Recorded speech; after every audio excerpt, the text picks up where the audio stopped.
Ladies and gents, welcome back to the channel today. And quick warning, if you don't like doom and gloom, click off now or forever hold your peace, because today we are going to look at several reports and I'm going to talk about social unrest, which is now a certainty, not a possibility, maybe, scaremongering. No, it is now a certainty, and it's already erupting in dozens of countries all around the world. And fun fact, I bet you didn't know that there's been more than 10,000 protests in the last year alone globally, just on energy, not including all the other things. 10,000 protests globally. Now there's a couple of reports we're going to talk about. The first one being this one here, and you may notice this report when I talk about it because we talked about it a while ago, and I said the WEF Nostradamus-like prophecies, which seem to be right every year. So we're going to be looking at that in a moment. But I just wanted to touch upon a couple of the things that, because it's very easy to forget what has been going on over the last year or so. Now remember, we've had mass protests in the UK multiple times over different things, from medical-based mandates and lockdowns right through to energy, through to fuel prices for vehicles. We've seen over in the Netherlands numerous protests, most recently farmers' protests over the CO2 reduction and the livestock reduction, and the government wanting to take over their farms. We've seen over in Canada the truckers' protests. We've seen in America a number of protests. We've seen over in the Czech Republic 70,000 people on the streets for just one protest very recently. And as I've talked about over the last week, we're now seeing reports, and I'll cover this, that Germany is going to be putting the military on the streets from the 1st of October. This also ties in with the new mandates for Germany around compulsory mask wearing and new restrictions. But I want to sort of switch gears before we go into the shared screen and just talk about a couple of points that I'm aware of in terms of, from my background, my history being in the military and seeing social unrest on huge scales throughout multiple countries.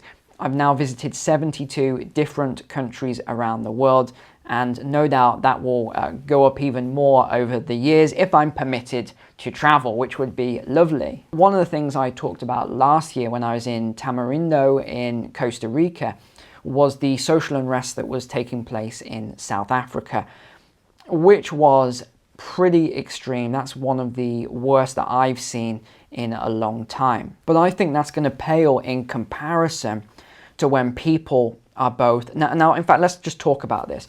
What often causes social unrest? What are the triggers for when you have the social cohesion breaking down in a society? Well, it's a number of things. It can be anything.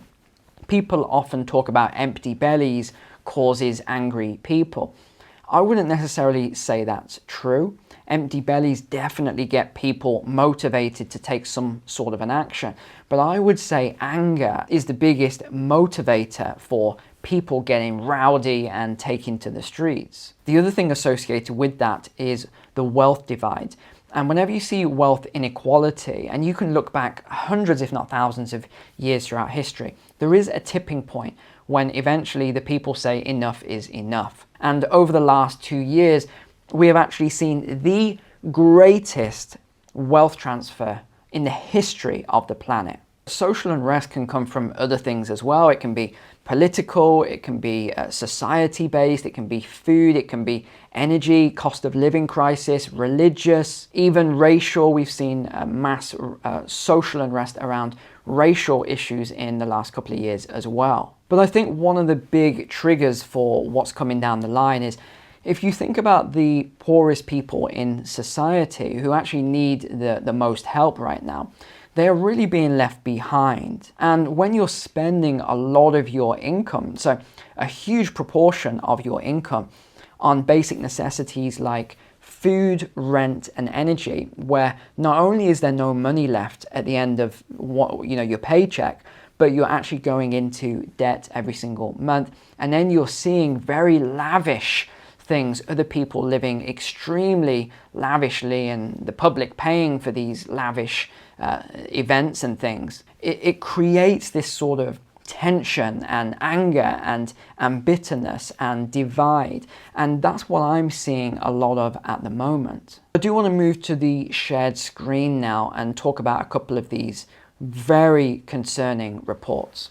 Now, rather than dedicate an entire video to this report as I do every year, I will do this another time, but today really I just wanted to focus on a few of the key points here. So economic, so what are they saying is a major risk that would happen in 2022, and again this is from the WEF, asset bubble bursts in large economies. So what are asset bubbles? That is housing and stock markets, including pensions.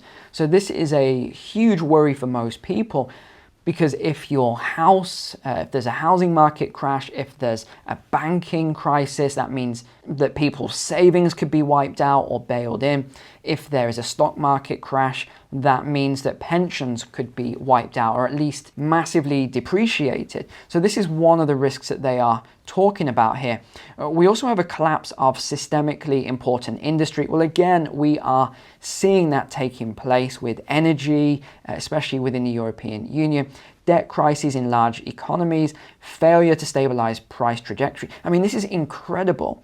The foresight they had to create a report like this way before any of the, I mean, even before Russia and Ukraine crisis. Let's just move down then, and I want to focus, well, we could focus on the geopolitical, but let's look at the societal, and that is collapse or lack of social security system. So this is one of their major risk forecasts.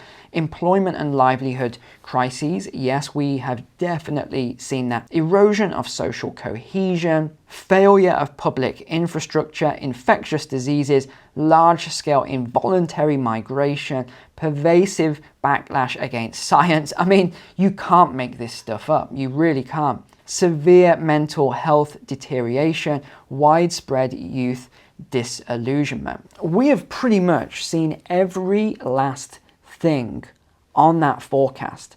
I mean, you can't make this stuff up. This is why it's so worrying. This is why often people say, how do you forecast so much events, Neil, with such accuracy? I look at a lot of these reports. I watch all their meetings. I watch their briefings. And it's not just the WEF. I follow a lot of the UN, a lot of NATO.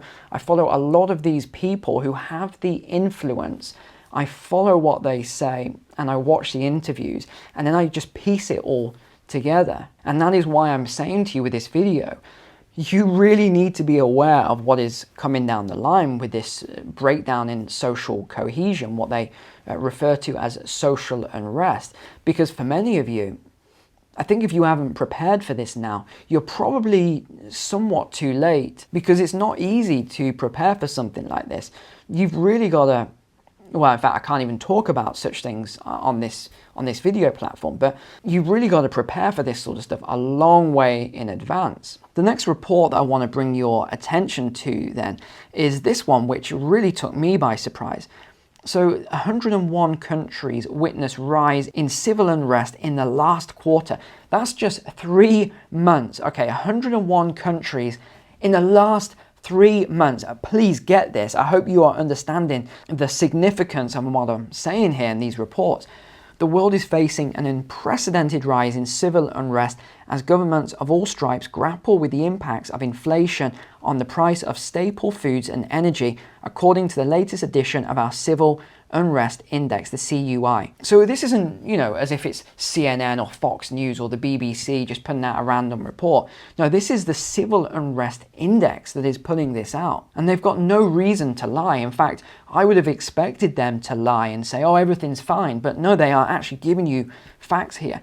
The data covering 7 years shows that the last quarter saw more countries witness an increase in risk from civil unrest than at any time since the index was released. Out of 198 countries, 101 saw an increase in risk compared with only 42 where the risk decreased. As the conditions for civil unrest build in a growing number of countries, the severity and frequency of protests and labour activism is set to accelerate further over the coming months. Now you look at this civil unrest risk rise in over 50% of countries between 22 Q2 and Q3. And just look at this. Just look at the scale of this. It's unbelievable actually. And some of these are Western nations. And then let's move down to figure 2. So this is the 6-month civil unrest index projections. Paint a bleak picture. Look at these projections. And you've just got to read some of these reports to see what they are saying. A growing number of governments will struggle with rising popular discontent, and I 100% agree with this. You only have to look at the history books to see what is coming. What about the freedom of opinion and expression index then? Again, a negative trend. A lot of what we want to discuss is being suppressed, and you can see even the United States, look at this, is on there under deterioration. And that is a severe level of deterioration. Now, I want to move on to some of the articles then. Cost of living and energy crisis in UK, fear of civil unrest this winter. That's according to the Times. And if you think about how angry people are right now over these energy bills, just think what's going to happen as food prices increase. The thing is, people keep saying, oh, the government's going to take care of it. The government, everything will be fine. Unfortunately, people don't understand economics and understand how the system works. You can't just keep printing more bonds, treasuries, currency, whatever you want to say. You can't just keep doing this into infinity. The more you print, the more you expand the currency supply. The goods and services aren't expanding, they're shrinking. Do you understand this? The energy input costs are what is restricting goods and services output. So when you have not enough energy and the goods and services are shrinking and the currency is expanding, you've now got a lot more currency chasing fewer goods and services. So this is not the solution.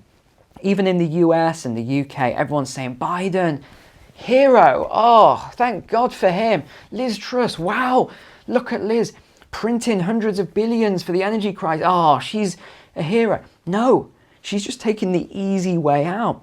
Give it 18 months. All of this inflation is going to hit the economy again because they're creating all this new currency, let alone all the other types, because there's more than one type of inflation. I don't often talk about all the different types of inflation because it gets a little complex. But there are other types of inflation that are hitting the economy right now that aren't just a result of currency printing.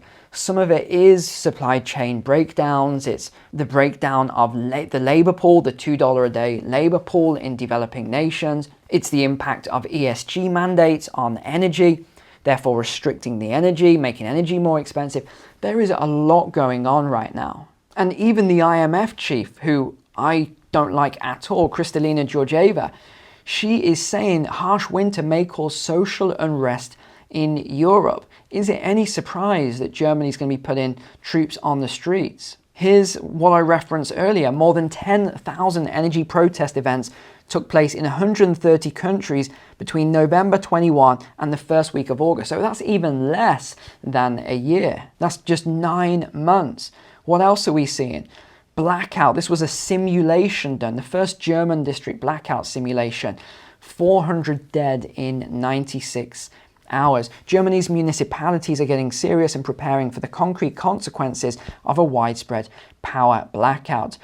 According to this, 400 deaths could be expected within 96 hours. After 24 hours, livestock would die, substations would fail, and water tanks would run dry. Then there would be looting, fires, and economic damage in the hundreds of millions. Again, I completely agree with this. I've seen it with my own eyes in developing nations. Authorities admit the danger is real. They're warning you about this. Every citizen must be aware of what happens when there is no electricity. Then there is no water. You can't fill up. After 2 days, you can't charge your cell phone. We are in no way prepared for this scenario. Why do you think I've warned you about these things? Why did I move to where I had a water source right next to my property? Why have I got water filtration systems so that Even if I had to, I can grab river water or rainwater or whatever else and actually filter that into clean drinking water. Why have I started preparing all sorts of other things and food and preps and the like? Because I knew this was coming down the line 2.5 years ago. Euro news, Europeans worry cost of living crisis will cause social unrest. So there was this survey done, UK, Germany, France and Poland. Look at what the statistics were on this. 75% in Poland expect social unrest. 69% in France, 64% in Germany, 57% in the UK. And again, there's all of this news, there's all of these polls talking about social unrest. And is it any wonder? Just look at this image, look at the graffiti and the state of this place. And if you haven't heard about the riots going on right now in the UK, in Leicester, in fact, let me get off this image before YouTube bans the video here. But if you haven't seen what's going on, there is just huge, I have to keep skipping through because otherwise there's going to be some sort of a violent scene and I'm going to get in trouble. But it is really kicking off between the Muslims and the Hindus. And again, I'm not passing any judgment on any of this. I'm not even going to pass an opinion because it is a very sensitive topic. And I am neither Muslim nor Hindu, so I don't even want to get involved with all of that. But this has really been kicking off over the last week. And it just makes me laugh because I saw this come out just recently. And then we look at the juxtaposition here of Leicester police in this image who are going to be dealing with this. Yeah, I'll say no more on that. And it's not just in Europe. Look what is happening in the USA. Let me play a little clip of this for you. As of January 1st, 2023, the following things will go into effect. It abolishes cash bail for almost every offense.